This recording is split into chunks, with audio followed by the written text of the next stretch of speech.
no matter what you believe of that coup, one thing is clear, that when the Turkish people saw what was happening, they took to the streets in the millions, blocking bridges, blocking these tanks that were rolling through the streets. It showed that there is a large support for Erdogan in Turkey. During this military coup in Russia, Prigozhin's coup, instead we could see scenes from the city of Rostov that was under the control of Prigozhin's troops, with people walking up to these Wagner soldiers, taking selfies with them, shaking their hands. And when they actually left the city on the evening, a lot of people had gathered to wave them goodbye, giving them flowers. It is striking. And on the path to Moscow, there were no crowds in Moscow that were gathering, preparing defenses of the city or trying to block the roads leading to Moscow. People were sitting at home and trying to figure out... Well, of course, we don't know to what extent folk in Moscow actually knew that anything was happening. You know, maybe they don't have news coverage quite as good as the news coverage we enjoy.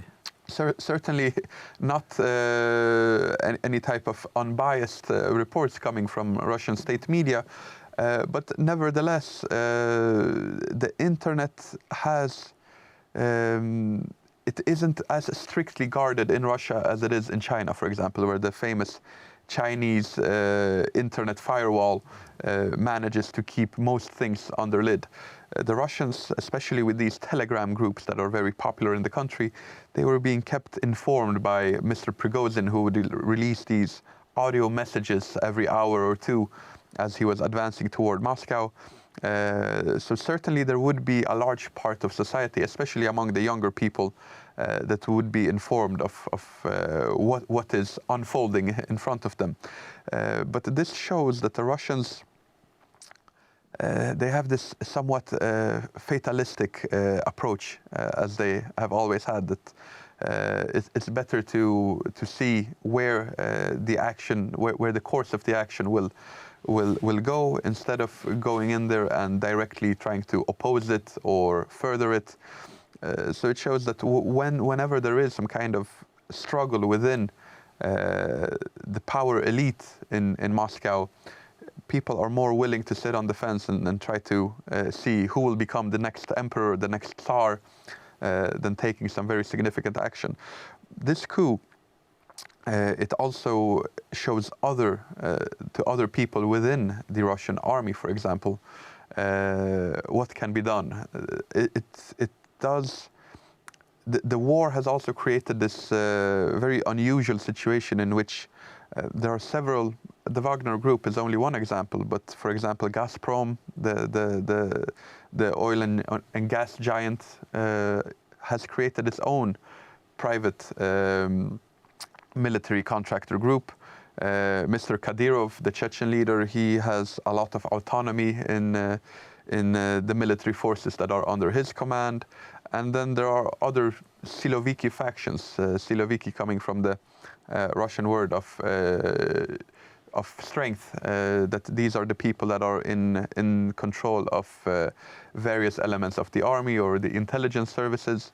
These people, they now look at Putin and they realize that they have quite a lot of power. And if they execute a military coup that is either better planned, or whether they have more courage than Mr. Prigozhin to actually go through with their plans, then maybe it is possible to unseat the Tsar after all. For the Ukrainians, naturally, this was a significant event. It created instability within Russia. It disrupted the supply lines going to the front lines, at least for 24 hours, maybe even longer. But it also shows that Russia is starting to crack. This is not something that would happen if the war was going as planned.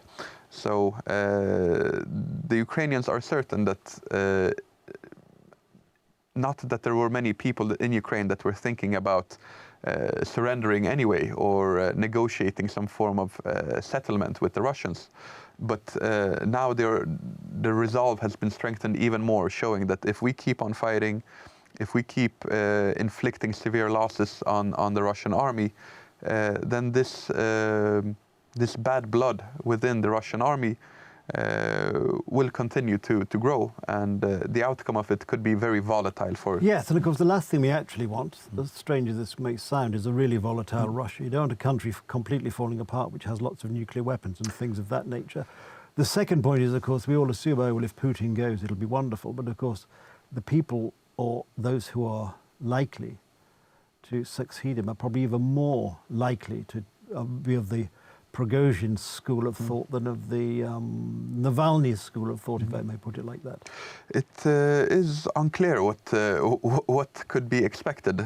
Naturally, there are those that say it's better to deal with the devil you know. Better the devil you know. And that, I think, is a last we have to end. That is a good note on which to end. But thank you, Adam. That's very interesting. Well, there we are. As we often say, there are historical parallels. Modern day history is history, I think, and I forget who said it, history doesn't repeat itself, but it often rhymes, and we've seen a rhyme today with Prigozhin and what happened to Kornilov. I hope you've enjoyed it as much as we have, and we look forward to seeing you next time on Poland Daily History. Thank you for watching.